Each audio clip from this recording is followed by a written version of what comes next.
obuyinga sawuddemu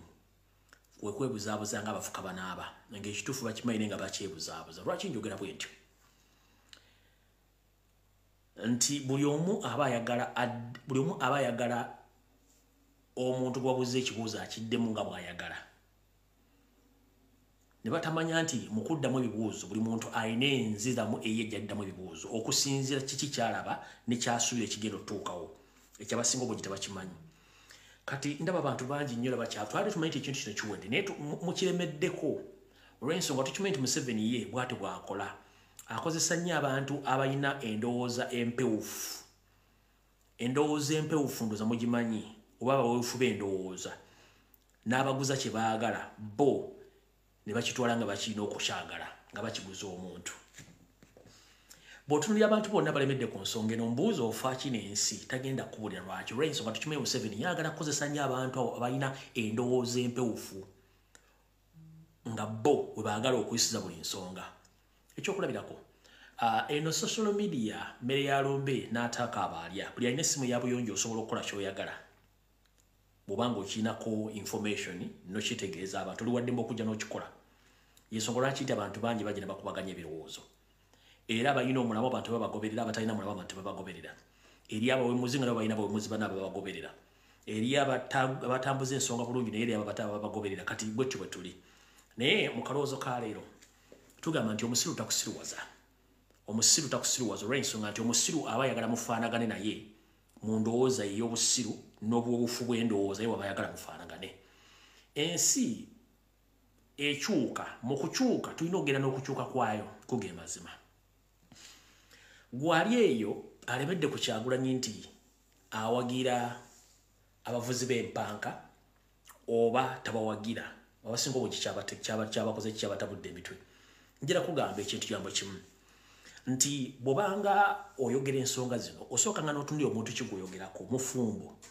ekyo n'okiteeka esayidi alina abaana n'okiteeka esayidi bw'ogatta okuba nti mufumbo alina abaana kikumala obutongerako kintu kirala kyonna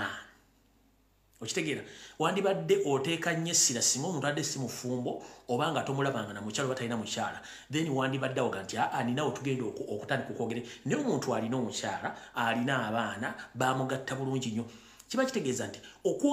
akwogerako mu konna okw'okunyonyera ensonga zino kwandibadde kukoma mu kkoowa eryo nti ketwogerako omusajja ali kino nakino nakino ABCD as simple as that kati nga nfundikira akalowoozo ka leero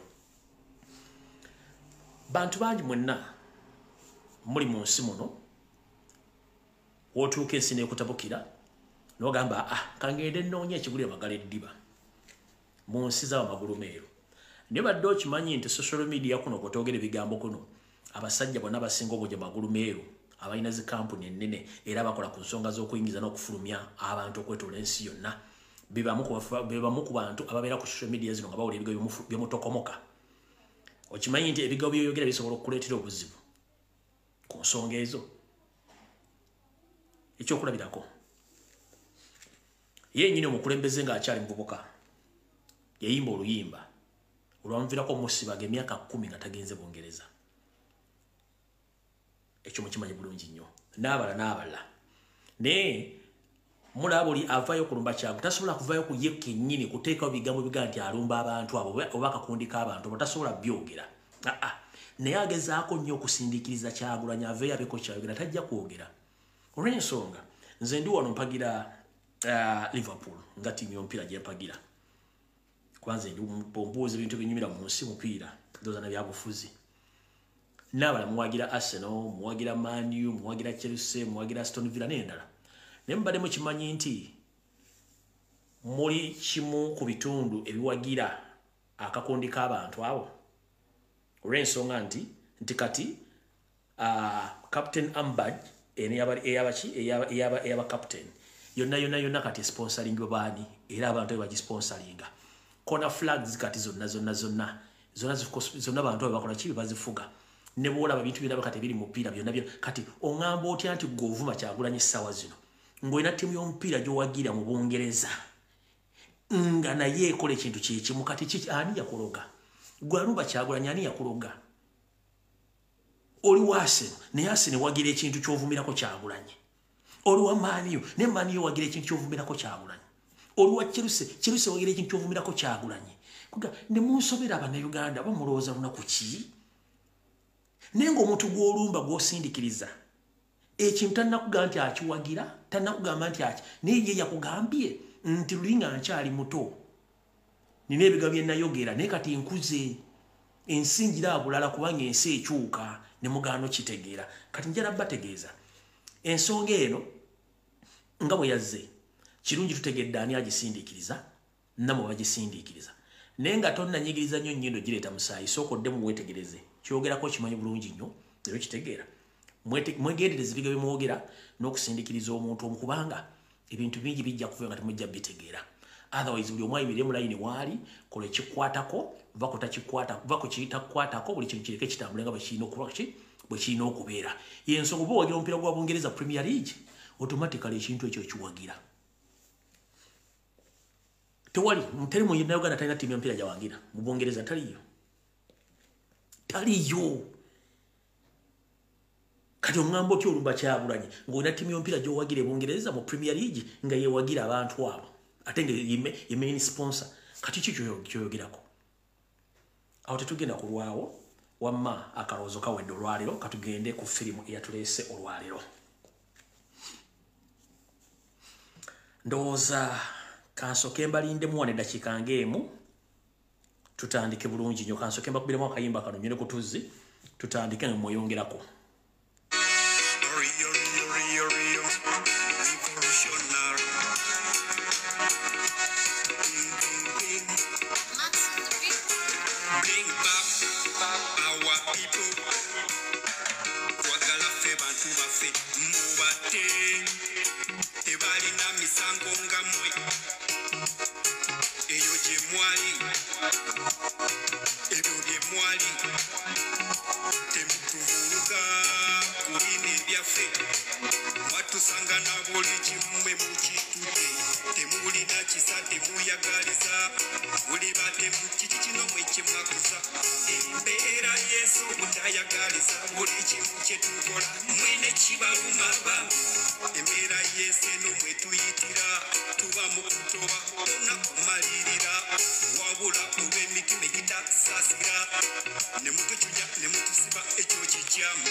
Tuwasabire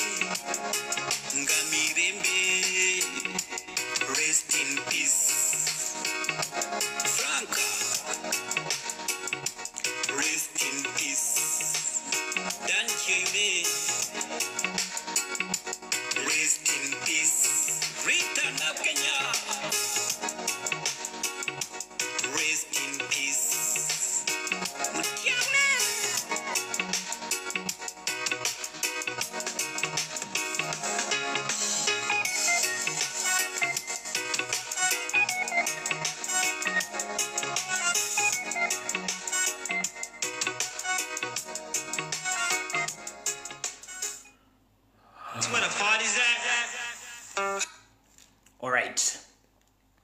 kati mbutongole video etandise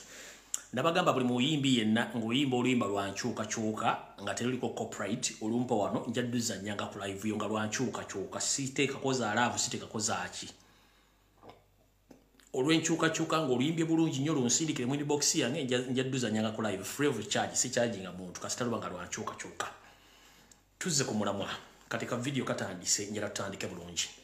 olwalina kuza omwezi ziri 8 omwezi ogw'omukumi omwaka 2023 kansumenti buli bulungi antegeezeddwako ba comrades abamu ne ba organizers nti they are proposing to reorganize the country shutdown on 8th of January 2024 ntegeezeddwako mbategeeze bajja confirminga very soon nenga buli musoko kiteke mutunge nakuza omwezi 8 omwezi ogw'olubereberye omwaka 2024 eyinza okubayo country shutdown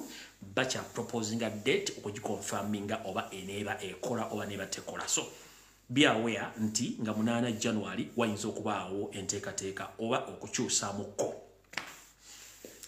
Kansulent Tukyala Wangadya otuuse Mukyala Nabbanja otuuse Yoseri otuuse kansokenza nnyo obubaka buno obwa jjajjaffe ow'Obuyisiraamu Kasimu Nakibinge tutandike video lwaliro kino kiddamu mwenna bannabyabufuzi bannaddiini bannabyansuula n'abantu ba bulijjo ensi bwe begenda okutyobooka oba ensi bwe begenda okutabanguka mwesuleegwa naggamba naye ng'ate mwandibadde mukola ekintu ky'amaanyi nnyo okutaasa embeteza eyandibadde egwa mu nsi bw'osirika n'otayogera ku bikyama ebikolebwa mu nsi bakitegeeza nti obuvunaanyizibwa kikenkanyi n'omuntu akoze ekigambo ekyo mudobaka bwadde bwajjajjaffe Kasimu Nakibinge okwaniriza minisita wa gavumenti wa Kampala okuba muhadhara eno naye kusaba busabi ogamba omukulembeze w'eggwanga kati emyaka 3 kasooka tuva mu kulonda bantu bangi nnyo naddala abavubuka babakutte ne babasiba nga tugamba nti baba balina emisango mubatwale mu mbuga z'amateeka balamulwe naye emyaka 3 omuntu omututte mu kooti ababe tebamanyi gye bali ensonga eno erumya omutima lwaki tugyogerako ti abasinga abantu ba umma bakadde baabwe batutuukirira mikwano gyabwe tubeeko kye twogerako tubeeko bye tubayamba naye gwe ali mu gavumenti ddoboozi lituuse nti waliwo obulumi abantu be bakwatira mu byokulonda okubanga olwaleero musango simanyi lwe kyatandika kuba nti omuntu ali mu byokulonda ate guvuka omusango naye banga balina emisango tetulina buzibu mubalamule n'emyaka 3 mingi nnyo nja kusaba bano bannaffe ab'ebyokwerinda ababirimu bamanye nti baboonoona mu bantu omuntu yenna gw'okwatidde omwana we mulirwana we muganda we omusuubira otya ate okwagala gavumenti emukutte essaawa ejja kutuuka mutandika okuyita mu bantu ate mutandika okubuuza lwaki abantu tebatwagala naye nga bano be babaleetedde obuzibu kusaba honorable minister eddoboozi eryo olituuseeyo ensonga ezo bazitunulemu abatalina misango bateebwe abalina emisango mubavunaani tetulina kizibu buli omu weetikka omugugu gwe ffe tetubaako nakyetuddamu kwebaza okubanga ozze nompa omukisa eddoboozi eryo okubanga ndituusa tweyanziza nnyo jjajja w'Obuyisiraamu Kasimu Nakibinge Allah akkingirize osobole okuba nti gw'omu ku bantu bavuddeyo okuyisa eddoboozi ery'omwanguka okutegeeza bannakyemalira ebikolwa byayogerako nabagamba nti abavubuka babakwata mu Buganda emikiro nabasiba nga tewali muntu ategeezeddwako bewaabwe bye bino byennyini tutandise katika video katandise wulira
Alright, mukaba laiti naye jukira.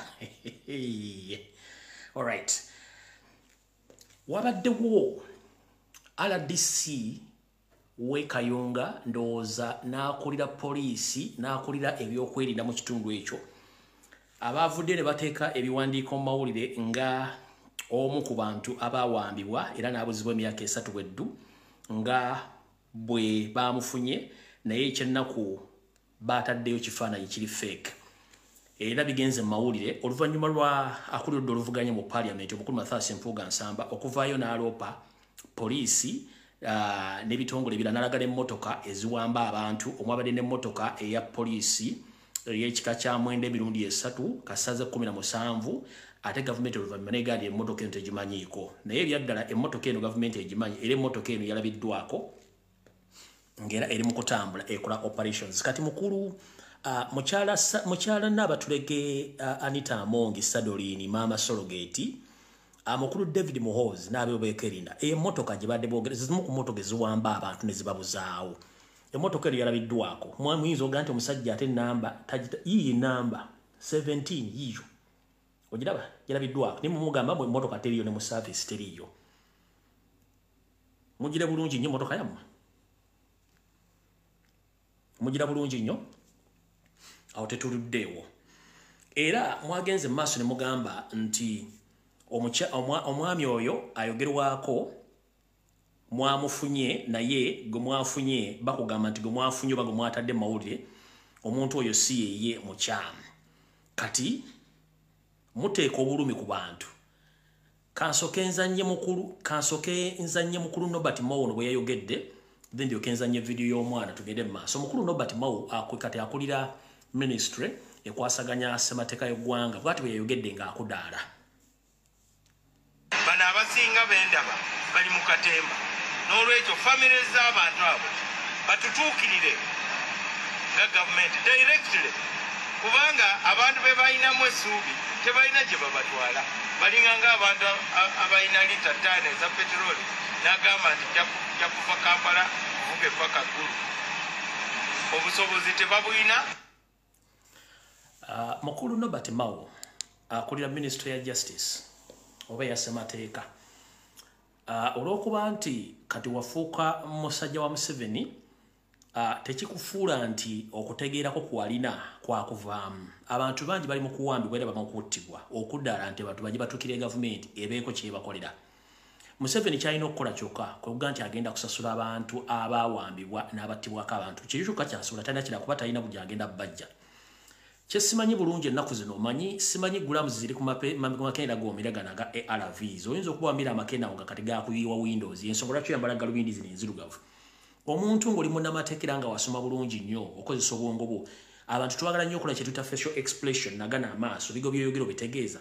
Ne oyambadde galubindi z'abawuki ba Worlding ojja okuwa statement ng'omuntu akulira ministry nnamba ekwasaganya ku ssemateeka y'eggwanga. Oyambadde galubindi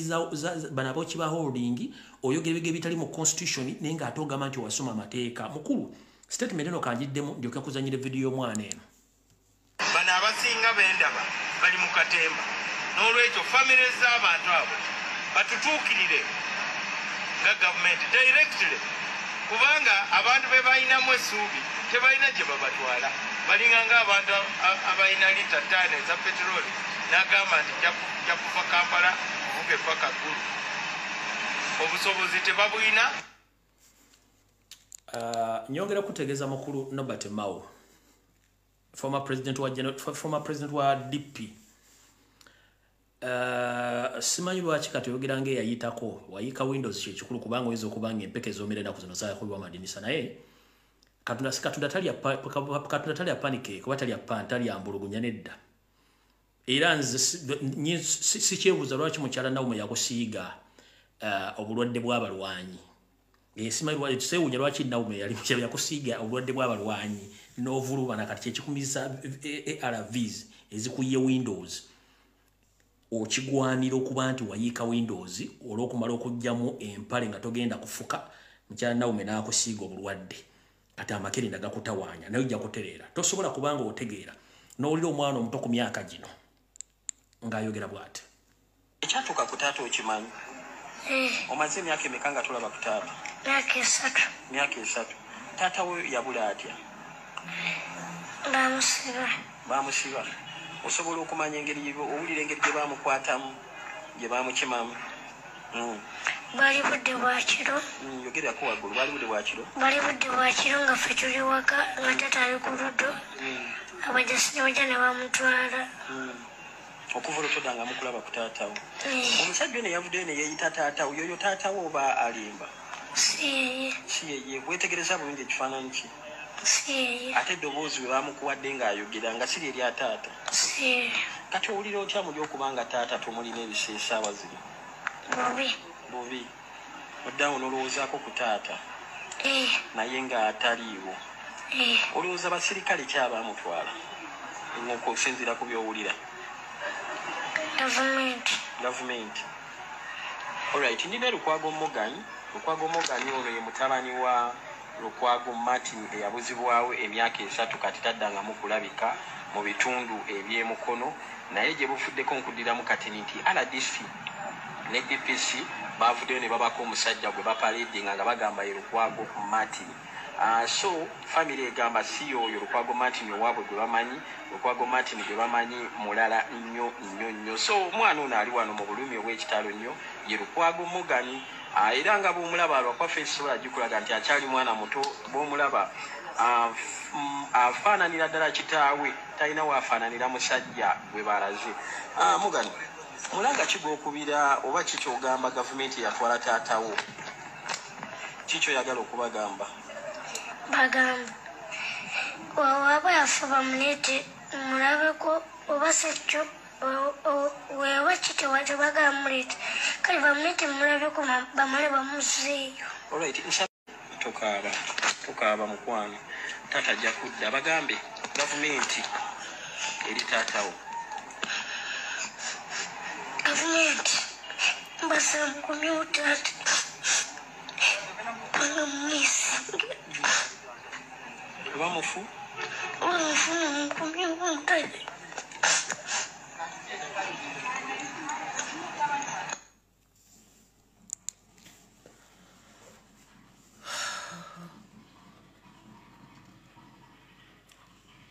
mu abaana bammwe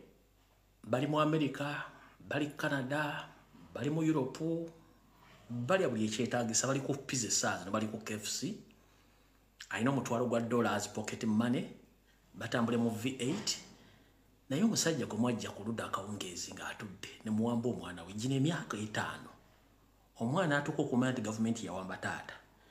RDC DPC ne mutuuka kujja mawulire ne muteeka ekibooziboozi ekifu nga muteeka obulumi ono omwana musuubira nti agenda kubeera na bulumi kimutima mukulu Nobert Mao n'ojja n'oyogera ebigambo biri bwe bityo g'osuubira nti obulumi abantu bano bayitamu omwana ono kugira video mbali mwagala jijjayo nabagamba naye muli gikwatamu ne lwakiri ndigikola ekiro naye giteekayo ku mutimbagano bwe mbaga ebintu bye twogera bikyamu lwaki mu hackinga page lwaki musasula Facebook bajja information gye tukola lwaki mu reporting accounts zaffe kye mulina okukola kwe kujja embize gye mukola okuleka bannayuganda beetaaye mu nsi yaabwe ono mwana muto Lukwago myaka 6 kitaye mwamuwamba ne mumutta ate si yekka bakibalama balita Nabukenya n'abalamu basse nga mutubuzaabuza wano kanzire munzanye video y'omwana oba video mugijje ku mutimbagano mugijjeeyo kanzire mungizanye ekyatuuka ku taata okimanyi omaze emyaka emeka nga tulaba ku taata myaka 3 taata we yabula atya bamusiba osobola okumanya engeri owulira engeri gye baamukwatamu gye baamukimamu. Bwali budde bwa kiro. Yogerako waggulu. Bwali budde bwa kiro. Bwali budde bwa kiro nga ffe tuli waka nga taata ali ku luddo. Abajasi ne bajja ne bamutwala. Okuva olutodda nga mukulaba ku taatawo. Omusajja ne yavuddeyo ne yeeyita taatawo. Yoyo taatawo oba alimba? Si yeye. Si yeye. Weetegereza bulungi ekifaananyi ki? Si yeye. Ate eddoboozi we baamukuwadde ng'ayogera nga si lye lya taata? Si yeye. Kati owulira otya muli okuba nga taata tomulina ebiseesaawa zino? Bubi. Oddawo n'olowoozaako ku taata naye ng'ataliiwo. Olowooza basirikale ki abaamutwala ng'okusinziira ku by'owulira? Gavumenti. Alright, ndina Lukwago Morgan. Lukwago Morgan ono ye mutabani wa Lukwago Martin eyabuzibwawo emyaka 3 kati taddangamu kulabika mu bitundu eby'emukono, naye gye bufuddeko nkuddiramu kati nti RDC ne DPC bavuddeyo ne babako omusajja gwe bapaledinga nga bagamba ye Lukwago Martin. So family egamba si oyo Lukwago Martin owaabwe gwe bamanyi, Lukwago Martin gwe bamanyi mulala nnyo. So omwana ono ali wano mu bulumi obw'ekitalo nnyo ye Lukwago Morgan. Era nga bw'omulaba alwakwa feesola gikulaga nti akyali mwana muto. Bw'omulaba afaananira ddala kitaawe, talina waafaananira musajja gwe balaze. Morgan, mulanga ki gw'okubira oba ki ky'ogamba gavumenti yatwala taatawo? Ki ky'oyagala okubagamba? Bagamba waaba yafa bamuleete mulabeko oba sekyo weeba kitewate bagala muleete kale bamuleete mulabeko bamale bamuzeeyo. Alright, nsaba obyogere ebyo ng'eddoboozi liri waggulu nnyo. Obadde obagamba ki? Ogugamba ki gavumenti yatwala taatawo? No, tokaaba, sorry. Taata ajja kudda gy'ali, tokaaba mukwano. Taata ajja kudda. Bagambe gavumenti eri taatawo. Gavumenti mbasa mukomyewo taata banga mumwesinge. Oba mufu? Oba mufu mumukomyewo mutadde.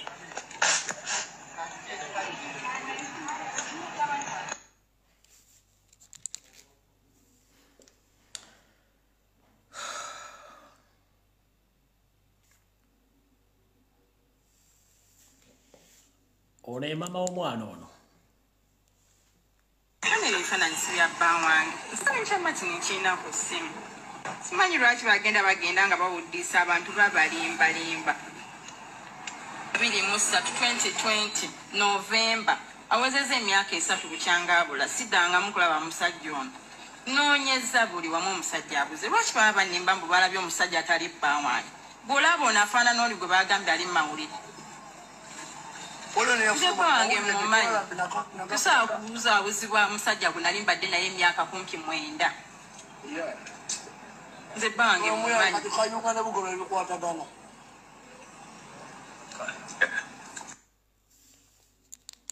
Mawo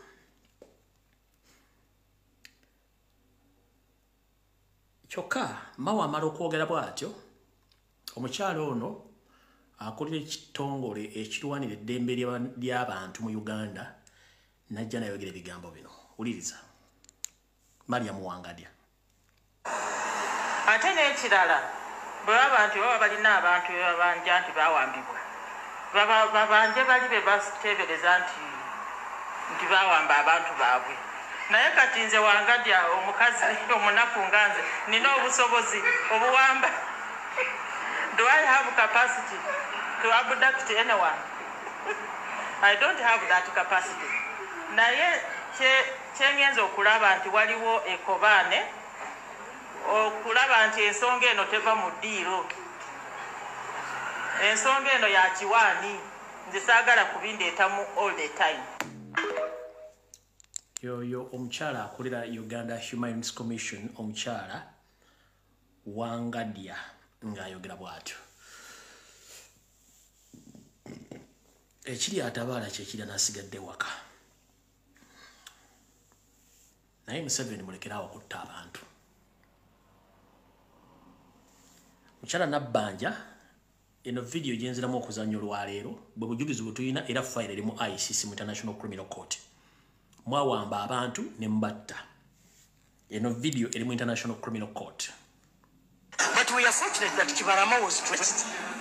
He was arrested recently in October in a place called Kakiri, and he's one of those that is claimed to have killed police officers in Chiboga, Wakiso, and other places. Well stated and well analyzed. So, Museveni, Mohozi, Salim Sare, Kahanga Mohanga, Jeneti, David Mohozi, Anita Mongi, Atayebwa, and all members of parliaments in Uganda. However much you are trying to divert people from the real issue, you are wasting a lot of time. It is on record that since 1966, Museveni has been implicated in the human rights abuse. That is kidnapping, killing, assassinating, and it is on record. Right now, he's the one in power. He's still doing the same things. But you are trying to play around by protecting Museveni, but it's high time to let the world know the truth that Uganda is not safe. You've tried to create a lot of diversion and stunts on social media to show the outside world that Uganda is safe. But Uganda is not safe. Uganda is bleeding, and a lot of people have been missing and others have been assassinated. But the government has tried a lot to divert people, which will not work in this regime. Because we can speak our mind and we have the evidence. That's why we use social media to express ourselves and each and everything. We know all the platform, mainstream medias and some social media platform who are paid to divert Ugandans from the real cause of the struggle, but we shall keep on exposing the state and all your servants, including you and your family. Last week, the United States of America brought more sanctions to all government officials and some MPs due to the violation of human rights and vote rigging, but you are still doing the same thing. But for us, we don't have a problem with you. Continue doing exactly what you know. Very soon, we shall meet. And everyone will pay heavily. And to remind you that we will pay in dollars. No worries. Tugenze maaso.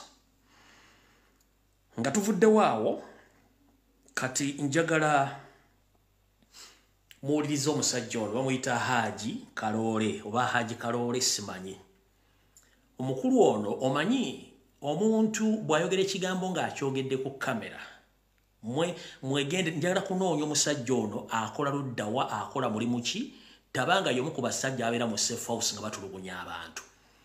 Wovira n'ogamba nti tetusobola kukkiriza kintu kino kukita. Lwakiri Kyagulanyi tumutta.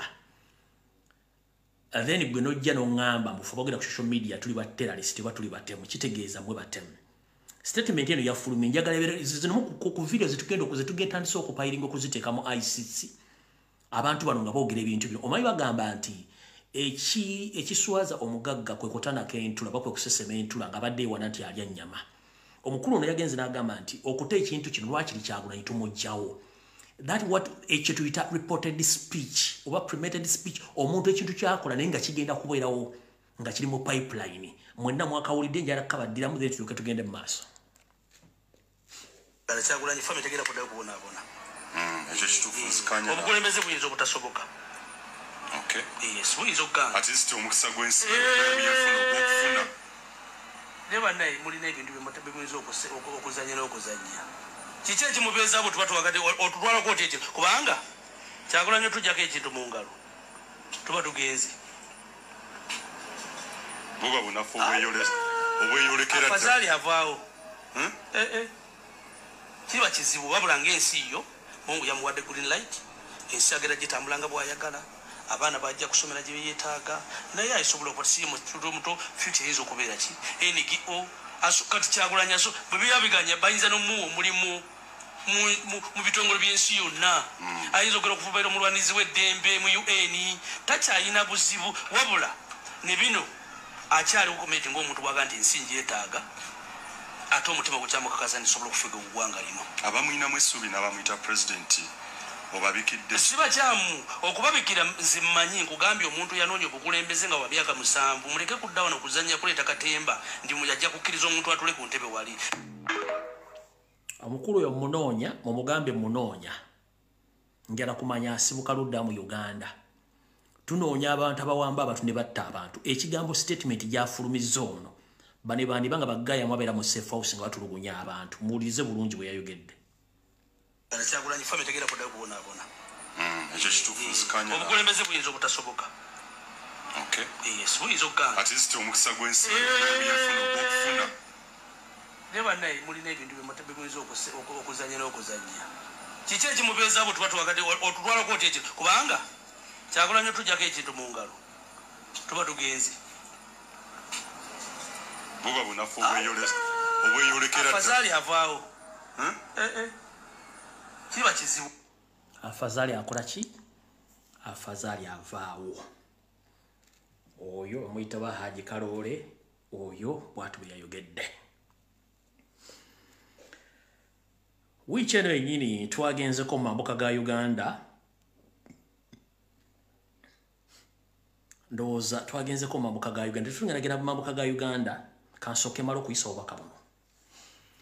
nabagambye abantu mwenna abali mu kulaba enkuba eno etonnya n'enkuba si ya bulijjo nakibagambye si ya bulijjo najje babigane bagamba ebikolobero ebyakolebwa mu kitundu eky'Ennamboole omuli okusaanyawo embuga n'ebintu ebirala akabenje ako akagudde awo tekabadde ka bulijjo n'ebira bikyajja bingi nnyo bye mugenda okulya mu bitundu ebire bya Uganda naddala mu Buganda wano mugenda bbula naddala mu Buganda wano yennyini gwe batwalaganya akimanyi nti essaawa ye eweddeyo tobola baayagala bamusabire buli kaseera akabenje akagudde namboleke mwalabye si ka bulijjo ako balipotinza abantu 12 n'abantu bali 20 abafudde almost mu kabenje ako naye kyonna kye kiri mugenda kutandika okulaba ebintu bitali bya bulijjo ng'ensi bwegenda okukyuka naye mujja kitegeera nti yatinkula empewo za Buganda nazo tezitudde eyatinkula empewo za Buganda ku nsozi gye zaali bibira gye zaali embuga ze mwokyezza ne muteeka buli majini aga buli kika mujja kitegeera mwegendereze nnyo ku nkuba eno etonnya ne bimugenda okulemuza okula ku bintu mutalabangako ekyo kyo njegadde kibagamba kano akabenje mwakalabye saagala kaddamu nnyo saagala nnyo kaddamu kuba mwakalabye naye katuddeyo mu mambuka then tulyoke tukomewo mu mambuka njagala muwulize omuvuunuzi eyabadde avuunula akatambi mu lukuŋŋaano lwabaddeyo ng'era kitegeezebwa siteeti yabadde egobayo abantu muwulize bavuunula mu lulimi lwawo ne bavuunula mu Luzungu ne bavuunula mu Luganda ne mugenda kuwulira ebigambo bino then tusooke tusimbula vidiyo etandike netiwaaka bajja gikwatamu tebagenda girekanga bweri muwulira bulungi nnyo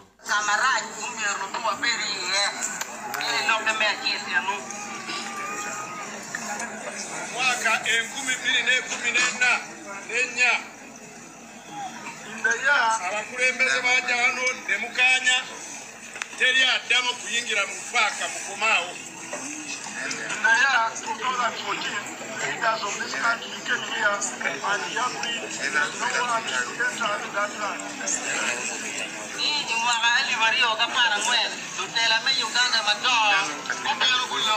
One minute.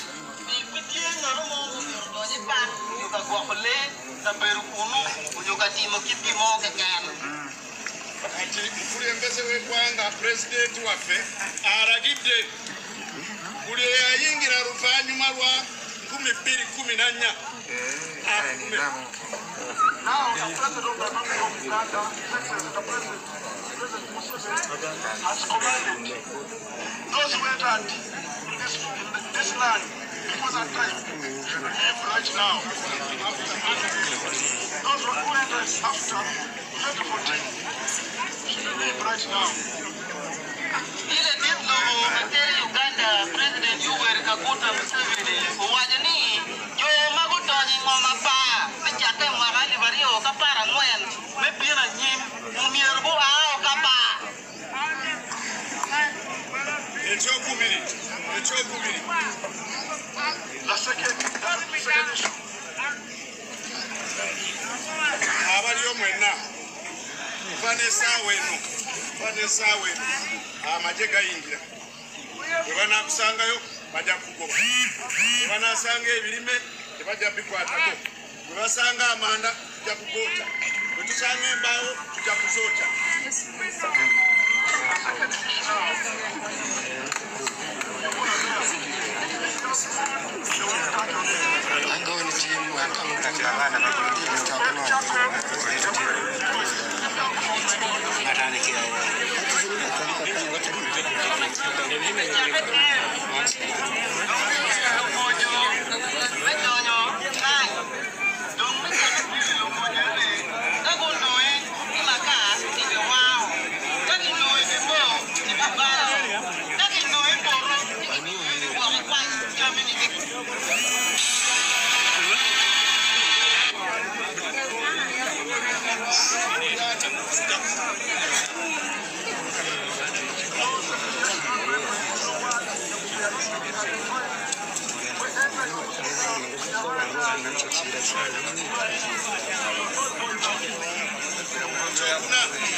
All right. Okuva byatuukawo ebintu ebyo which number Teri TV Kebero Radio mu Uganda yayogera ku nsonga ezo wadde bali tayo ka footage aka 30 seconds tebakireetangako. Eno meeting yatuuziddwa ng'oluvannyuma Abaganda abasukka mu 120 bamaze okuttibwa tebannakyogerawo ku TV. Omwami bamuwadde ebiragiro Museveni amugamba nti buli muntu yenna ataasangibwa mu kitundu ekyo eky'Abamadi apa mu 2014 tateekeddwa kubeera mu kitundu ekyo. Ezo order from above Museveni yaziwa. N'agamba nti kati amaje gagenda kutandika okutekinga over. Bwe basanga alinako ebirime ebintu byonna bagenda bitwala babijjewo. N'agamba nti bw'obanga toli mu Madi oba toli mu Kyoli toteekeddwa kubeera ku ttaka eryo buli omu adde gye yava kubanga muli bagwira. Kati kansoke mbuuze mukulu Museveni. Di Munnayuganda olwabeera omugwira mu nsi ye. Waliwo etteeka nti abantu Abannayuganda tebateekeddwa genda mu bitundu birala. kuba baganda bagenzi gye bali bakolera business nga tebaguze mataka mwabassa abantu 120 naye temwayogeddeko wadde n'omuntu n'omu mwabatemyetemye ne mubookya emiramo ne mugiwembwa era nono akyogedde nti mutakola kye tubagambye mugenda kuttibwa nga bannammwe bali abattiddwa ekyo mukiwulidde mu vidiyo kyobola ti zino vidiyo tebasobola zizanya ku TV e Uganda omusajja agaye mu vidiyo nti mugenda kuttibwa nga bannammwe bali battiddwa open da akyogedde era tekimusimatuse kuba bino tebasobola bizanya ku TV Uganda de ku radio kuba tebabisobola bizanyayo ne kati gobo ogamba nti abantu abaliyo abagenda okunoonya ensimbi bonna bagwira bafulume ekitundu ekyo kikye mwagala okukolayo mission tugimanyi bulungi yo gyemwagala okukola no problem ffe tujja kugenda mu maaso n'okubalabisa awo tuvudde tukyali nno tetunnatandika information bannange naye ndowooza mu butongole katugitandike mbatumiddeko bamemba ba parliament mwenna abagenze Rwanda mu games naye nze mbuuza sente z'omuwa omusolo ku mizanyo gye mugendako giyamba ki eri munnayuganda tegirina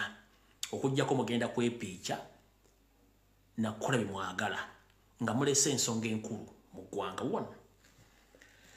mukulu Mathashi Mpuga oludda oluvuganya ne bakulembeze banno mwenna mwatusuubiza nti mugenda kudda mu parliament until further notice nga avudde Roma nga baleesa abantu baffe abawambibwa mwaze mu parliament ne musoma report ne mudde ne mutuula bulungi nnyo ekyo kijjawo nti abantu baffe be twabasaba babazizza nti nedda kumwe naffe abantu ani alyemba kale olwaliro kambategeeza kino kidda mu bakomredi mwenna betuli mu struggle nabaagala enkyukakyuka nabagamba teweesiganga munnabyabufuzi era tobeesinga ku munnabyabufuzi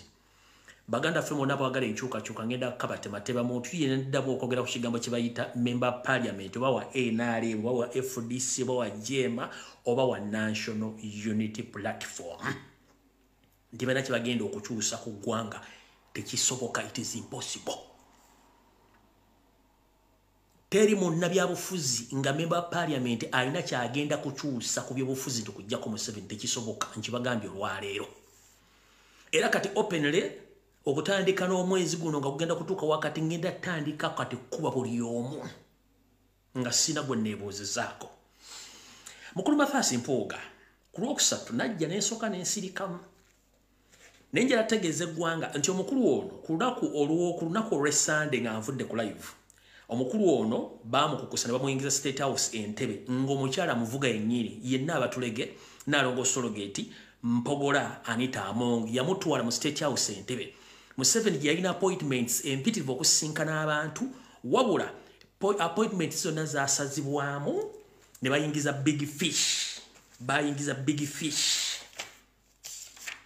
bayingiza big fish ne bagiyingiza mu State House omukulu gwe bayita PPS 7 gwe bayita Omona waliyo ba investors wali abantu balevudde n'abanene mu government abakulu bali bazze okulaba mu 7 ekiro ono baamuleeta Anita Amongi yajja kennyini amwevugira n'amutuusa ewa mu 7 ku ssaawa zaali 7 ez'ekiro ne bakyusa buli kimu kyaliwo ne bayingiza big fish ne bayingiza ne batuusa okuteesa bye baateesa byonna mu bye baateesa mwe muli kye mulabyeko mu mawulire nti bagenda kutuula balabe abantu abasiba mu makomera abatalina misango minene babate abakyusa balaba bajje mu ame court oba military court oba bateeke mu civilian court abatalina misango bate zimu ku discussions kubanga abantu balina okuyisa ebintu bya Museveni mwe muli ki mwe muli nti Museveni yatasobola kuyisa supplementary budget nga boludde oluvuganya tebaliimu era bakikoze bulungi nnyo ne bajja ne batula supplementary budget teneeyita okumanya mu basajja bo muli baffe buli wabeera supplementary budget bweyita wabeerawo kye tuyita minority report ya lipoota ewandiikibwa ku lw'abantu abatono abali mu parliament nga bagezaako okulaga butya eripooti y'abangi eyise ekakasizza ebintu biyisiddwa ebituli ebigirimu n'obutali bwenkanya mu lipooti eyo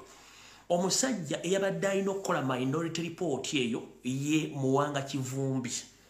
Muwanga Kivumbi y'omukka kundi akasinkana Museveni on a weekly basis era yabadde alina okusoma lipooti eyo baamuwadde ensimbi empya n'enkadde n'atasoma lipooti Muwanga Kivumbi vaawo ogamba bantu minor report wagisomye mu kuyisa supplementary budget eyo nga mmaze okukola emivuyo gyammwe gyonna wiiki ennamba wasomye minority report eso eraga butya supplementary budget eno ebituli ebyalibanesere zitakkirizibwa kuyisibwa wagisomyeko tewagisomye kubanga Museveni yagambye temugeze ne muyisa minority report eyo okulabisa eggwanga nti fu era buli kimu ne mukiisa mwekye mwakoze ng'ono mumaze omuyisizaawo ebyabwe ne babagamba ogende e Rwanda abala bali ku livu babasindise bweru okuli mukulu Ssemujju Nganda ali bweru Lubega Sseggona bagenze bweru ekisinga okusesa buli muntu gwe bawadde livu yennaku 20 buli lunaku bamusasula $720 buli lunaku lwamala nga tali mu parliament yagenzeeko okukyalako gyagenze bamusasula $720 ze almost $2.5 million zaafuna for 20 good days kusereza omukube maze okuyisa ebintu bino mukamwongere Kyagulanyi Ssentamu nze njala kusaasira anti abantu bano bagezaako kutta political career yo nga bwe nze mbyogera nti baagala kusula okufuula omunafu era nga kyekino ku nteekateeka mpoga ze bamukwasa okufuula national platform nawo omunafu bakumalemu amaanyi bakuteekemu isolation ekyo bali mu kukola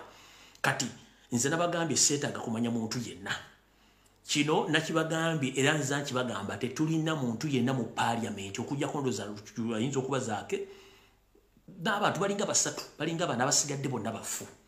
sente bazibola era mukulu Kyagulanyi njala kutegeeza president omukyala gwe bayita Margaret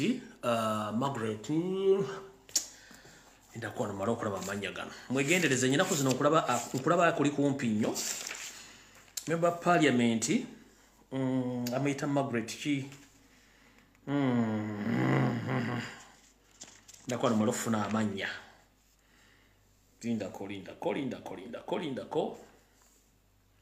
manyi ebintu bino mbiteeka mu mutwe mukyala oyo Margaret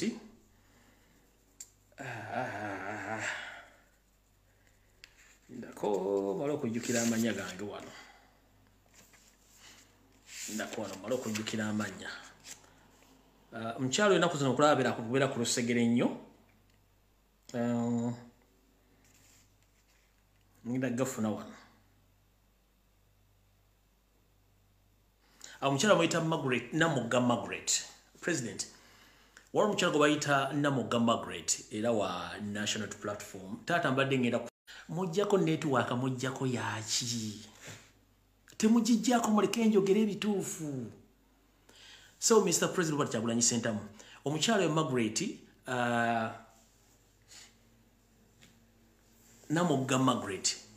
ennaku zinabadde akweriraanya nnyo era ng'ayogera nnyalivu kuma taata ogwo musuta nawandagala mukyala Margaret Nanyonga wakasinkana Museveni enfunda 2 wiiki ewedde era ne bakuwa ensimbi ng'olina mission y'okusipayinga ku Kyagulanyi waguze n'ennyumba emunyonyo yakakalina eriko n'amaduuka kalinga ka shopping mall era n'ogenda mu kibanda ekyomu ekyo owa NRM mu munene ne bakuwa V8 mpya zino ZTX V8 mpya mu kibanda ya white kuba motoka yali yafa era mbizibu wayanjuddeyo nti tolina mmotoka ate bakubanja ne bakuwako ne million 9 mu cash ne bakuwa ne sente n'ogula ekizimbe ng'oli ku mission ya ku spyinga ku Robert Kyagulanyi Ssentamu ne bage kati ngenda batabukira tetujja kukkiriza kufiirwa president waffe nga mwe muli ansimbi so omukyala we Margaret Namugga Mr. President mutegere bulungi ogwo musota gwa nawandagala ate njagala kuba manyi oyogera nnyo njagala oveeyo gye wenakusanga na ku platform ngo oyogera nja kwambala nebiranja byogera so Mr. President whenever you are omukyala we Margaret Namugga mwegendereza ali ku mission sente yazifunye nagulako n'ekizimbe emunyonyo lwamwene motoka mpya ya V8 ina mission gyaliko kugwe ng'omuntu n'ebiyama bya pate byawayo wa Museveni already babirina tuvudde waawo omukulu yadde okusoma minor report Mwanga Kivumbi teyagisomye on orders of Museveni era byonna ne biyitondezo mbitegedde bulungi nnyo tugenze maaso era tobera surprised nnyo omukulembeze wange very soon ng'owulidde nti ono musajja gwe bayita Abedi Bwanika already bamaze dde omuteeka ku lukalala bagenda ofuna minister muri shuffle ejja oba mwaka gujja endoza ndi mujja no ali awo kubanga already bamaze dde mu indicating nga yabagamba nti nzo okukola kinjagala mukole njala mumpo wa minister mumpe ne sente ono ye ogenda musanga ku list yaba minister bagenda okulondebwa ngobaito Mogalatia agenda kubeerako era akabinja kyovula nti bano bavuganye ekintu kya 2026 mu kifo ky'okukunga abantu bagende beekalakaasa olw'ensonga nti Yoseri yabasuubiza bonna nabagambye nti omukyala Joyce Baagala n'akabinja kakabakazi batwala bonna abakazi 20 basinkana Yoseri last week era buli omu n'ava ne tuli ensimbi bonna nga ba national platform 20 nga bakulembeddwa omukyala Joyce Baagala bonna baagenda era ne bamusinkana mwenna bamanyi amanya njagaleta after ne Joyce Baagala we bali nnyo mulimu gwokola ogw'okulya mu nsi y'olukwe na Aisha Kabanda mwe bali kukola mulimu egyo okulya mu mukulembeze olukwe n'okulya mu bannayuganda olukwe era yabasuubiza nti kuje nabategeezaako balina ebagirindidde kuje nabategeeza bwe bagirindidde nga bagenda kumachinga nti bavudde wakyagulanye era Museveni yabasuubiza nti kyonna ekijja what come may balina okudda mu bate baze mu parliament buli muntu agenda musasula ssente ze ez'ekisanja ekijja oba agudde oba tagudde bo bakole kye balina okukola bino byenjogera mujja birabanga bikomyewo agenda basasula ssente ze ez'ekisanja kiri ekijja ne baba bagudde kasita mukolera ekintu kimu okuyizaamu national platform wabalina kibalinda very soon oba ku change ono nga bagenda kukyusa mukama waabwe bagenda kumachinga nga beemulugunya kubanga olwo bakisetinze dda mu meeting zaabwe manyi mwagala mugenda kunnumba wamu abali mu ngalo z'abasajja bana abakazi naye nze sitya ndi kukakonkako kkubo bwe kakkoona amagenda tokawona madda bino byenjogera bijja kudda ate mujja bisangawo kubanga Museveni akimanyi bulungi nnyo alina kukozesa memba ba parliament era teba muntu yena ayagala nkyukakyuka addamu kwesiga mu nabyabufuzi gwe bayita wamemba ba parliament kuba bonna bafu bagenda mukitegedde bulungi nnyo abo bo mbavuddeko saagala bamalirako obudde olw'ensonga nti obudde tulina butono ate nga ebyokukola tulina bingi nja baddira olulala njagadde sooka bayisaamu eggaali eyo mutegeere nti ne pressure gye babadde bataddewo ku kubanja abaganda baffe bonna abawambibwa era bwe tagikumba muliro wali ku parliament floor ebeeyiseewo kubanga mulabe statement Mao gyakoze Wangadya gyakoze omusajja oli David Muhoozi gye yakola ne ebitongole bya gavumenti engeri gye byogera mbibala tulw'ensonga nti bo baamala dda okuba nti bakwata abantu be naye kankabateme namwanduka yatema omusika n'abooluganda mulumbe wandikola ekintu okulumya omuntu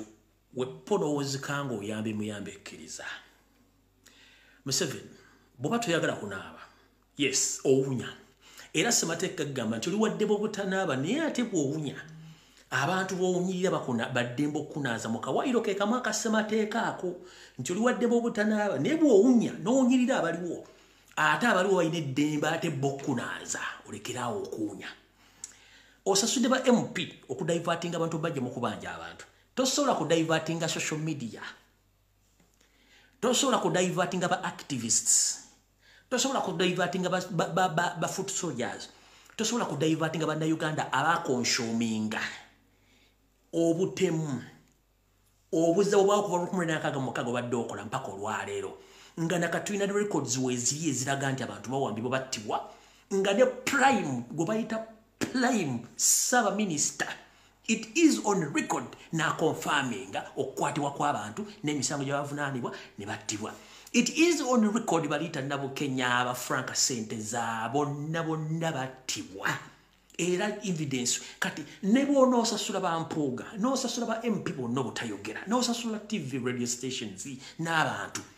n'osasula stunts diversion buli kimu n'okikola tosobola sasula gogo kujja bintu ebyo tosobola kuzanyira ku windows z'abantu ogyemu information ebalimu nti ogikyuse no just wano toyagala kunaaba wefuiddeko perfume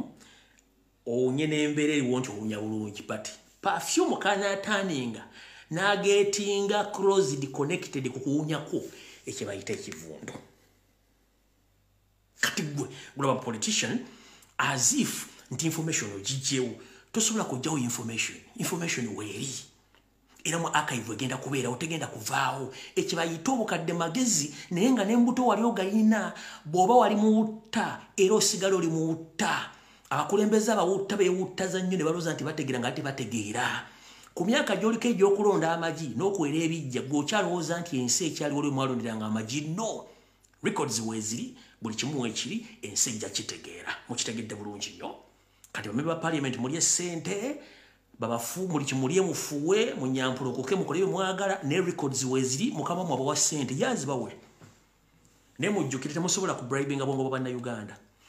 mwagala genda mukalu cement kana abaayo ekyo nkibabo cement kana abaayo naye abantu mugenda bagamba kikuba ito okuoza no yanika mutaka okutto olugoyo lweru oguze omo oguze detergent olunyisa olwozezza lutukudde no mandi olunyika mutaka mu bisooto oboyozezza nedda awo tuvuddewo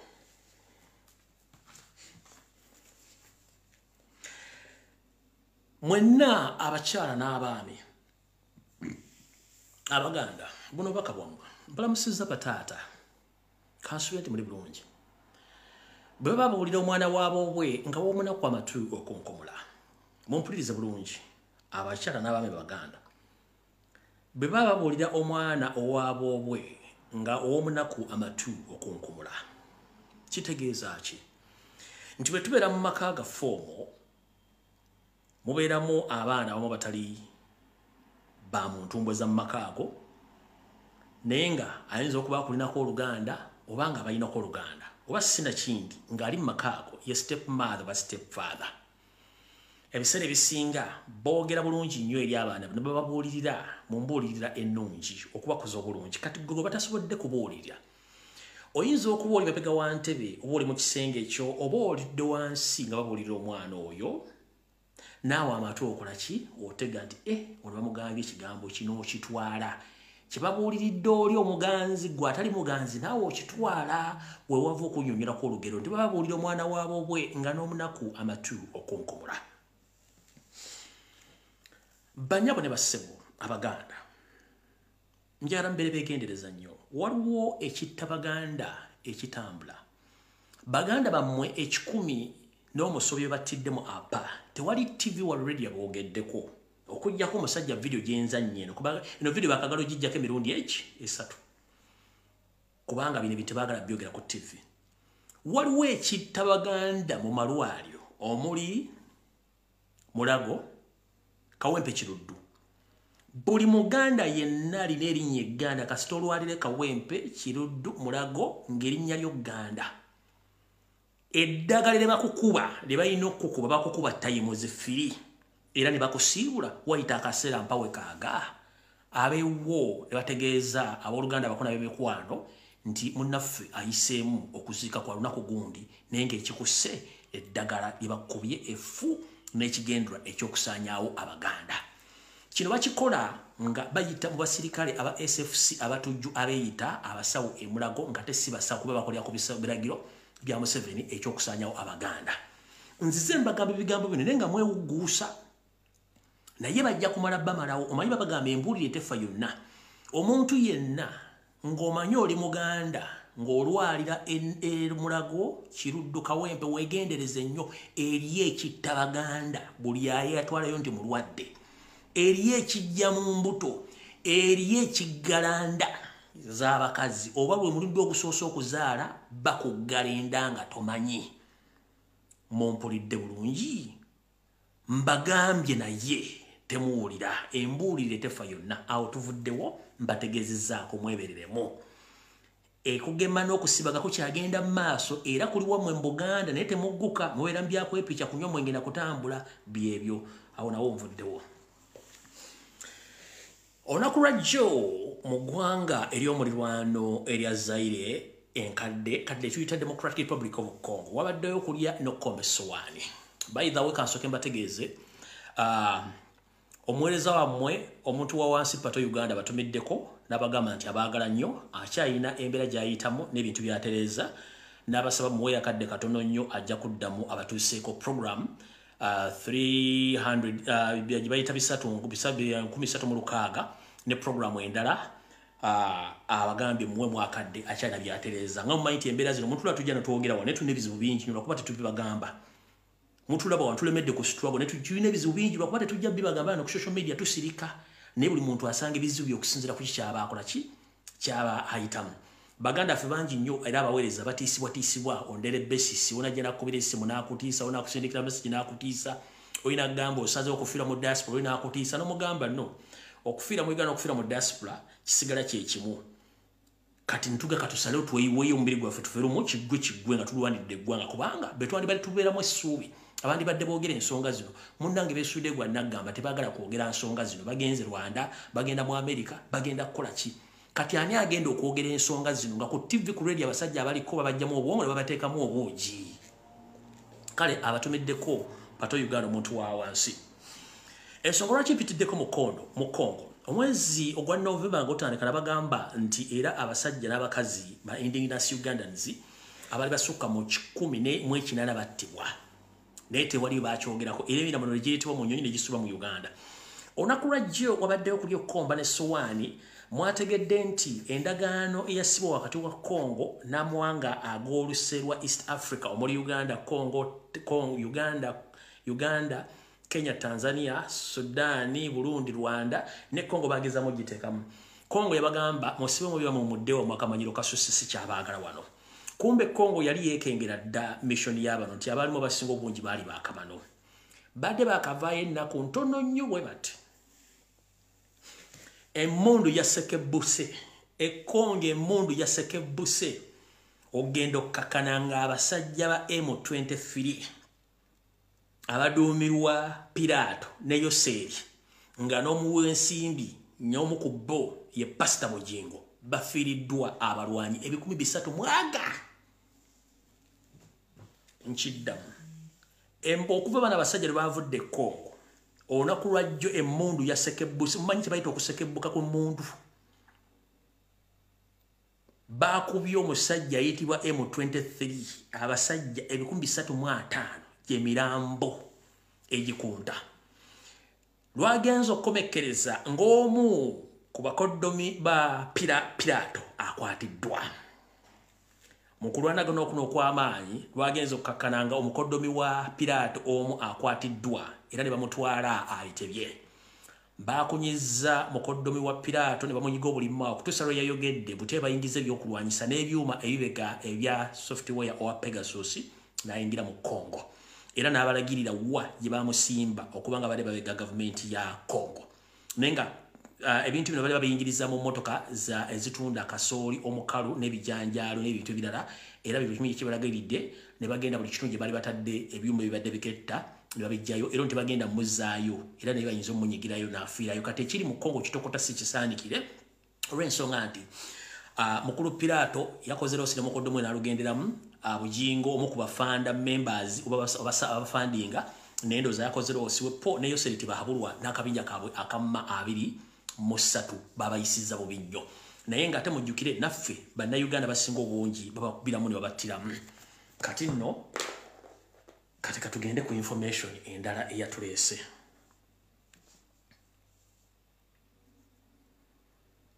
bano n'abakungu be mbadde njogerako be bano bagenze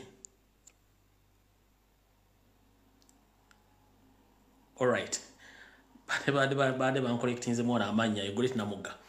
bana bantu mbadde njogerako abavudde mu Uganda ogenda wano bamasadolini nga bamaze okukola enteekateeka yaabwe abasiibu ne bagenze ekigali okukola emirimu gyabwe egy'okwepiica kuba temanaki kimwogera ku ggwanga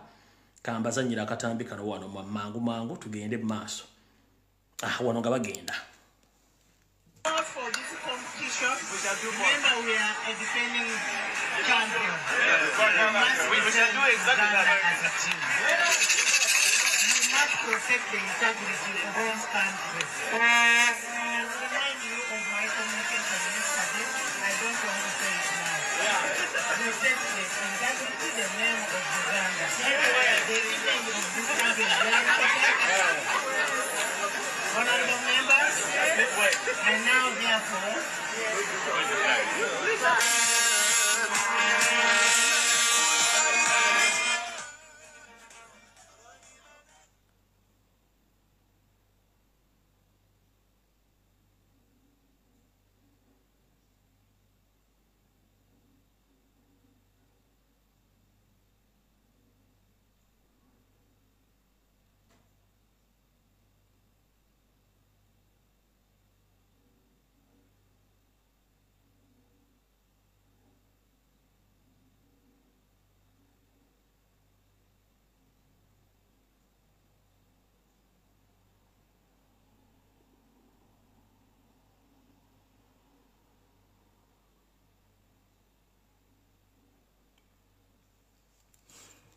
awo tewali kira kye bagenze kukola buli abadde epikira munne bagenze kwepikira Rwanda nkiddamu tebalina kye bagenze kukola kiyamba ggwanga buli abadde epikira munne n'abalina contact seri bagenze kwepiica mwepiice ne mujja kunnyonnyola lwaki ekigambo AIDS bakiwandika mu capital letter si mu small letter mugende mwepiice tetwali buzibu mulesereza omusolo mugende mwepiice empeke ziri eziwa Windows weziri mujja zimira tewali buzibu mugende mwepiice mubere kusembizo mu omusolo tewali kyakukola kati tugenze ku nsonga endala era njagala kukubiriza omulango gutakungula mwenna abasajja n'abakazi abaganda mumpulirize bulungi nnyo abasajja bakazi n'abaganda ne bannayuganda mwenna abali mu Uganda njagala mumpulirize bulungi nnyo naku z'omwezi ziri 8 omwezi ogw'Ekkumi mwaka 2023 bw'obanga oli munnayuganda ng'olina ettaka mu Uganda okusingira ddala mu Buganda nkusaba maama totunda ttaka tomanyi kya bugagga kiri mu ttaka lya Uganda totunda ttaka tomanyi kya bugagga kiri mu ttaka lya Uganda Uganda eno Abangereza bagikolako dde okunoonyereza mu myaka emikadde ne bagizuula ng'etudde ku by'obugagga ebitokomoka mu bungi obw'ekika ekya waggulu era bakola okunoonyereza bakizuula nti ettaka eriri mu Buganda lirimu ebyobugagga ebimutamanyi bungi kati gwatunda ettaka koza kamanyi ng'akoza n'owebbwa otunda bya bugagga buli kitundu ky'olabamu Yoseri ng'ataddemu gwe bayita omulaalo nga bagobako abantu ku ttaka taata maama wootuddewo bakujja ku ttaka bakujja ku zaabu bakujja ku uranium bakujja ku mafuta bakujja ku gold nkiddamu buli kitundu w'olaba Museveni w'atadde Abanyarwanda waaguze n'asenda abantu nga buli kyasenda akimanyi ekiri mu ttaka omwo Uganda etudde ku uranium akola ebyokulwanyisa zisa byalo n'ebintu ebirala kiro emu ey'ekintu kyenjogedde egula buwanana bwa nsimbi kati Uganda etudde ku mafuta etudde ku golodi etudde ku diamond etudde ku buli kintu kyonna eky'obugagga ky'omanyi naye Museveni akimanyiko nga ye kubanga Amini n'Obote n'Abangereza baali bamala dde okukola survey eraga ebintu Buganda ne Uganda byetuddeko kambalage muli okamutegere mu batunda ettaka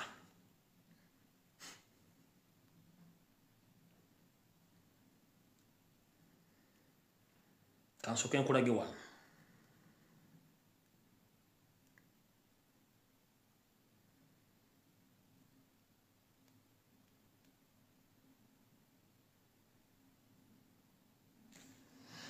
wano wogenda okulaba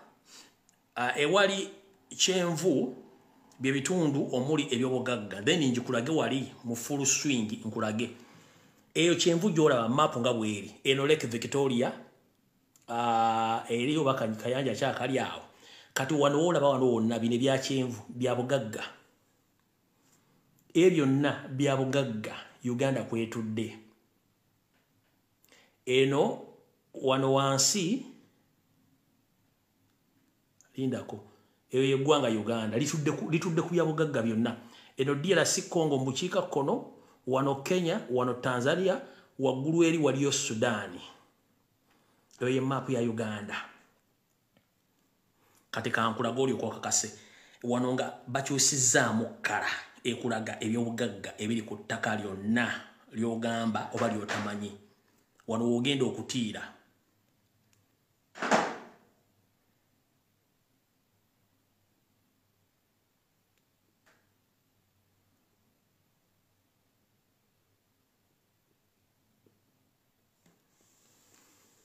eyo ye map oba kwe kunoonyerezebwa okunoonyeza kwe bakola nga basinziira ku banoonyereza by'obugagga biri mu ttaka kati gwatunda ettaka Museveni ettaka lyakugobako omanyi lwaki akugoba ku ttaka ebyo byonna byolaba mu kkala eya bbulu pinki guliini yellow red biki byonna eyo zonna mineral resources ezijjudde ku ttaka lyammwe erya Uganda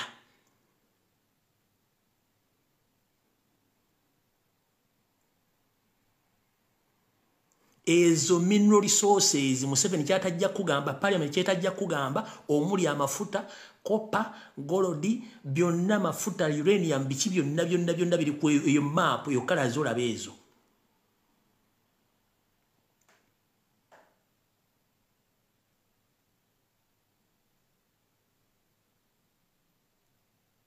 ezo kankusomera mu wano katono ndio kemba somera ate full details ngatonda tunda ttaka eno yakolebwa the Uganda National Airborne Geographical Program the Department of Geological Survey and Minerals Entebbe Uganda yakolebwa Department of Geological Survey and Mines Entebbe Uganda ne Peterson Grant and Watson Limited Toronto Canada nekolebwa Geo which Nedrin and the Netherlands nekolebwa Earthworks BVW Draft Netherlands zezo company nya ezali mu kunoonya ebyobugagga bya Uganda ebiri mu Uganda ku ttaka lya Uganda kati kamba somere mujja kutya mu abatunda ettaka lye babagoba ku ttaka nga mudduka temanyi kye babagobako bakugamba government start uranium exploration across Uganda loza mukiraba government bao bagenda ne batandika obinoonyereza gwoli eyo otunda ttaka odduka otunda ttaka n'ettaka lye bakugobako tulimanyi kati kankusomere bulungi olyoka owulire State Minister for Energy Oprot Okasia comes through sticky in Zimbabwe where uranium explosion exercise was launched bagambye nti Minister Ombezi akwasaganya amaanyi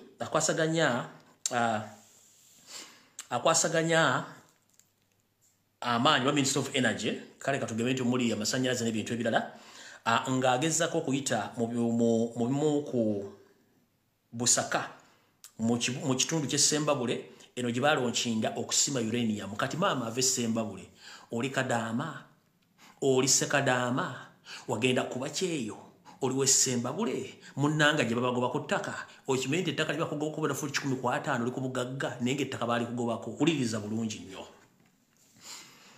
The Minister of Energy has started a new effort to explore and evaluate the status of uranium deposits in part of the country. Again, Minister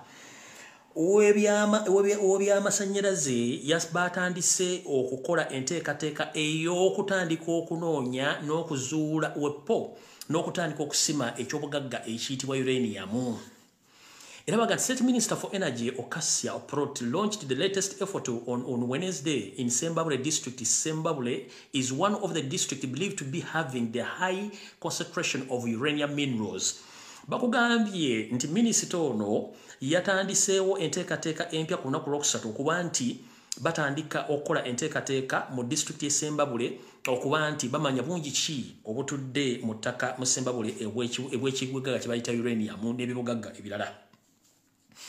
Okasia was accompanied by the team of geologists under nuclear science led by the Commissioner Nuclear Energy Department led by Sarah Namfuna, combed some parts of Zimbabwe to confirm the potential of the minerals in the Central Uganda district. In the Central Uganda district, that is Buganda. Do you copy that? Babayesa Abanyarwanda babatutte Zimbabwe babatutte Rakai Masaka Kiboga Mpigi Mukono wabo temumanyi lwaki batwalayo nga n'atwala ettaka akimanyi kye kyabatwalayo muli emwe basi tubaga muzuuke kansoke mbasomero nembibaddira mu Luganda tugenze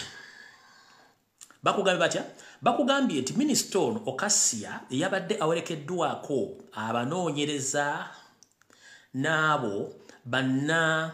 bakalimagezi mu kunoonyereza ku maanyi agava mu kyobugagga ekyo omukyalo n'omuyita Sarah Namfuna era nga bagenze okuba nga bakakasa ebyobugagga bino ebiri mu kitundu ekya Buganda oba ekya Uganda mu Buganda, that is Central Uganda district. Tugenze mbaaso Uganda is considering boosting its electricity generation capacity through nuclear power, and uranium is needed for sustainable supply for the nuclear fuel for Uganda nuclear power program. Bakugambye nti eggwanga Uganda lyagala nnyo okutandika okukola amasannyalaze nga likozesa ekyobugagga ekyo. Omanye ntakoze byakulwanyisa wabula n'amasannyalaze agakola okuba nti bakozesa ekyobugagga ekyo okuba nti baagala tandika kikolamu amafuta agagenda okukozesebwa okuba nti bafuna amasannyalaze naye ng'ate si kyekigendera kye batunda bitunde. Tugenze mu maaso.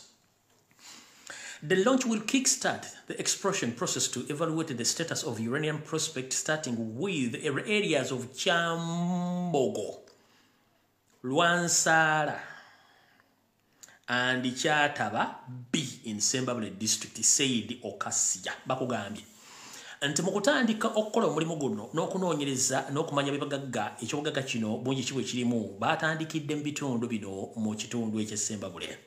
Kyambogo oba gyekiri eyo waliyo Lwansala, waliyo Kyataba B oba Kyataba Ba mu Sembabule district. Minisita nga yayogera bagambye studies have identified the prospect of uranium with the potential of hosting economic viable sources discovered in the district of Sembabule, Buhweju, Gomba, Chiboga, Mbala, Hoima, Kabarore, Kamwenge, Iganga, Toro, revealed Okasia. Okunoonyereza n'okusoma kwongedde okulaga nti eggwanga litudde ku byobugagga omuli uranium ebigenda okwongera ebyenfuna mu ggwanga oluvannyuma lw'okuzuula ebyobugagga bino mu disitulikiti ya Sembabule, Buhweju, Gomba, Chiboga, Mbalala, Kabalole, Kamwenge, Iganga, Tororo, ng'olwo minisita yabyogera. Kati maama ebitundu byensomyeko ndowooza obiwulidde. Okuba kyeyempowe kufuuwa eggwanga litudde ku byobugagga ebifa ttogge. Tugenze mu maaso. Tugenze mu maaso njalabbi basomera bulungi. He said the government would undertake the detailed exploration and evaluation of the quantify the nuclear resources that will guide the nation's strategy for supplying nuclear fuel for planned nuclear power plants. Agambye bw'ati nti gavumenti y'abafere bano ejja twala enteekateeka okulaba nti ejjayo bulungi nnyo n'okwetegereza ensulo oba guno gwakuna nga mwagala jijjayo, guno gwakuna nga mwagala kujja vidiyo naye muswadde ngenda bisoma, ngenda kuzukusa bannayuganda bategeere eggwanga lye mwagala okutwala litudde ku guno gwakumeka nga mwagala kola ki nga mwagala jijjayo naye muswadde ngenda gisoma eno report mpaka wulira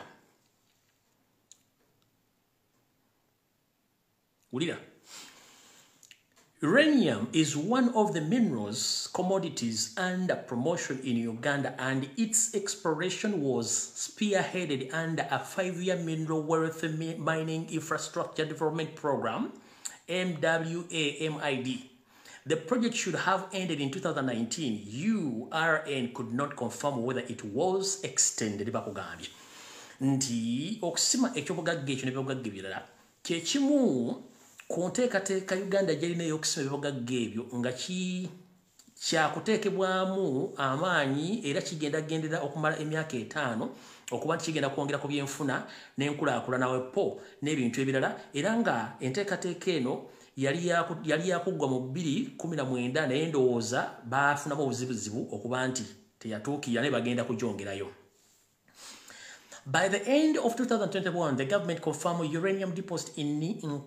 Nkwandwa. Ulida, bulungi nnyo mwagala jijjayo. By the end of 2021, the government confirmed uranium deposit in Nkwandwa Parish, Kiboga District, Katala Parish,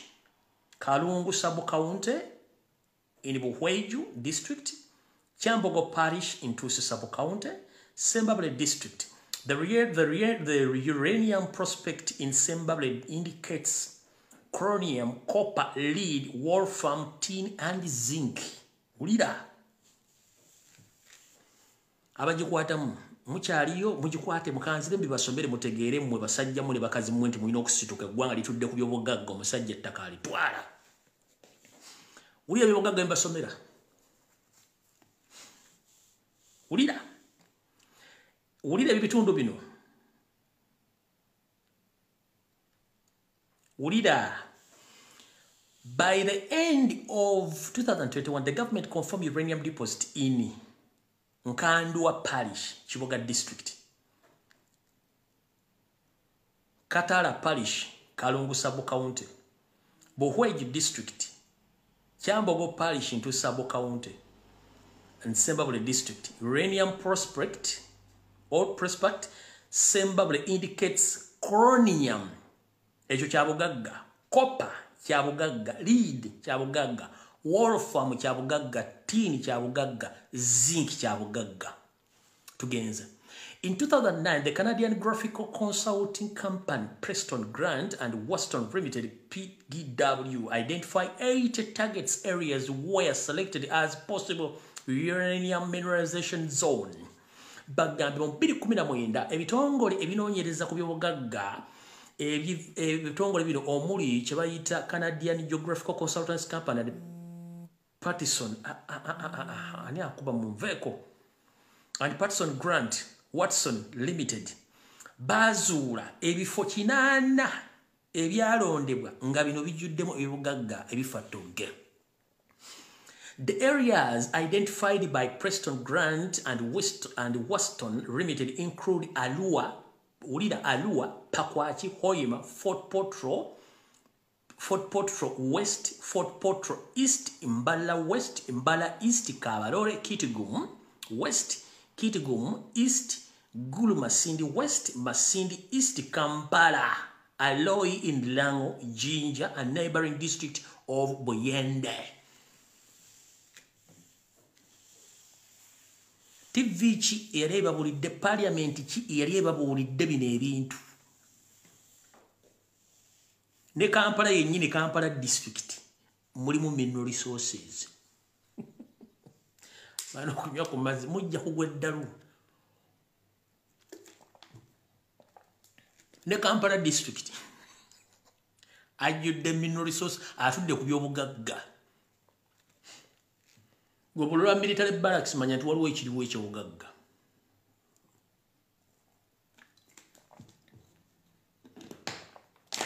Mbaddiremu kano kakabaddemu ndowooza ebitundu bagambye nti kampuni ene ya Preston and Grant Watson Limited bayongerako ebitundu bino wammanga. Kwaliko Alua, Pakwachi, Hoima, Fort Potro West, Fort Potro East, Mbala West, Mbala East, Kabale, Kitgum West, Kitgum East, Gulu Masindi West, Masindi East, Kampala District, Aloi in Lango, Jinja, and the other neighboring district of Buyende. The National Development Plan, NDP 2021-2023, the project electricity consumption at 1,872 kW watts capital and generation capacity of MW by 2025 to meet the target power sector investment plan. PSIP 2020 plan to use nuclear power to contribute the base load. Feasibility studies of the proposed project have also been conducted in support for the International Atomic Energy, IAEA, CNNC of China, Rosatom of Russia, among others. According to Dr. Okasia, the nuclear power program is crucial to the government realization of meeting to total installed capacity of 50,000 of megawatts of electricity by 2024 to ensure energy security for industrialization. Several undertakings are being implemented to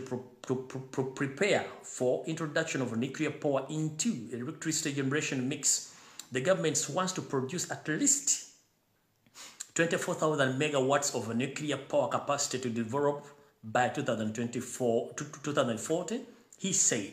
The government has been planning to set up the Center of the Nuclear Science and Technology Program, one of the public universities in Uganda, for nuclear training, research and development. The facility will be used in production of radioscopes for the Cancer Center in Uganda and Africa. Kati munnange oli eyo otunda ettaka tomanyi lwaki bagoba ku mataka temukimanyi eggwanga litudde wagende mu Kampala mulimu mineral resources Kampala osula luddawa kyovula nti omunyalwanda bamusomba okumuyingiza eggwanga gwogenda kukola bakutwala kukola bwa security kati Kampala buli lwomulaba akanyonyi kano nga kayise mu kitundu buno bunyonyi ekika kino Buruda bakanyonyi ekika kino lindako manyi kati munyize nze ndiwo banyiza buruda bakanyonyi ekika kino kano ekika kino bwe bunyonyi obutera ofuuyira ebirwadde bwe bunyonyi obutera okunoonya ebyobugagga obwo bunyonyi obwo kasitooyo kalabe bwe kate kafuuyira birwadde kaba kanoonya bya bugagga bakola survey akanyonyi obunyonyi ekika ekyo Kati mama eno map okujja kungane wayiika Windows njibalaze buli kimu nkibalaze kati yensonga lwaki Museveni akimanyi lwaki ayagala ettaka mumutunda ettaka abagoba ku ttaka aleetako abanyalwanda be kubanga akimanyi kyalina alina zaabu map nga bw'ogiraba yonna bya bugagga Uganda kwetudde ne Kampala kweri mu Kampala wakati etudde ku bya bugagga Kampala Uganda za mukitegedde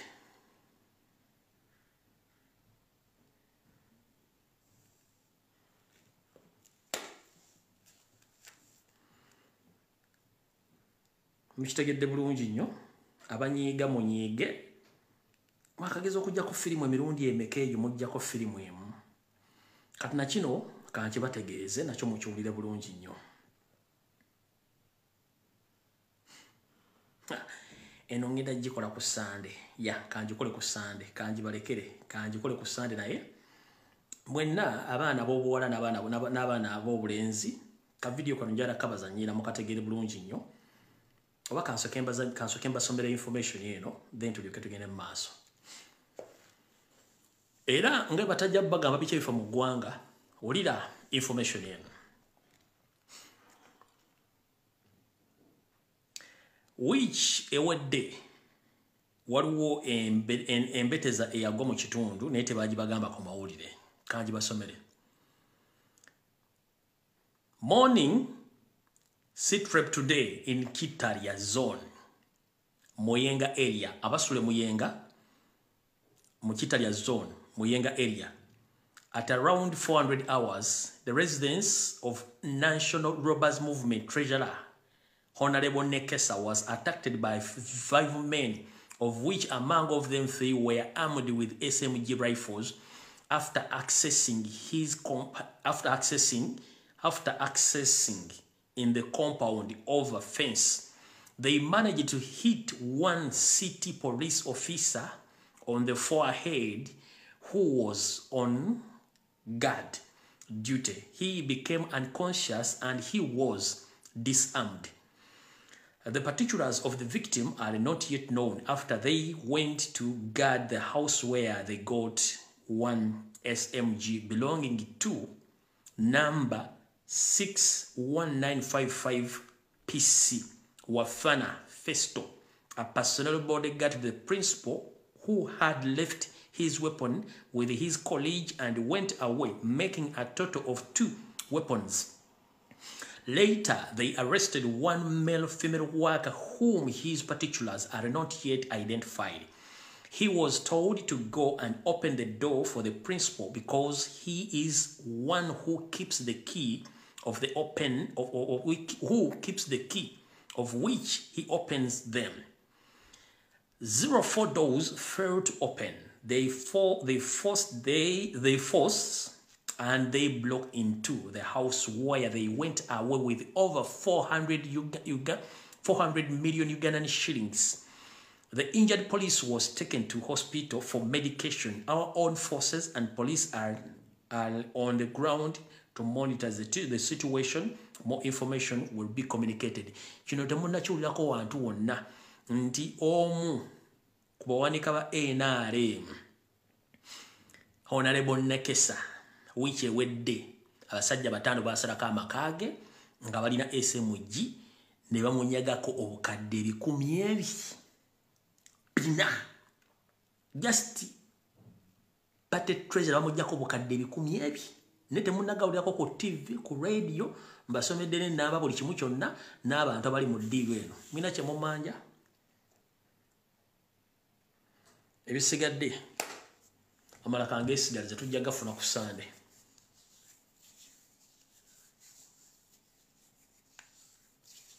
Tujja gafuna ku Sunday okawa n'abatukiriza okutuukayo. Olunaku olungi video wedde tusinkane ku Sunday saa 2 ez'akawungezi mu Bulange Mmengo bwe mujja okufuna amala. Mukama bankuumire. Abanyiizo n'ebigagge biri mu Uganda mukuume ettaka lyammwe. Oli bw'ajja n'amanyira ettaka lyo, oli bw'ajja n'atwala ettaka lyo, kuba temumanyi ttaka kikimutuddeko. Video bagezezaako gijja emirundi ena. Mukitegedde bulungi nnyo? Kubanga abadde ku pressure. Nze mbyogedde Mukama bakume mweraba.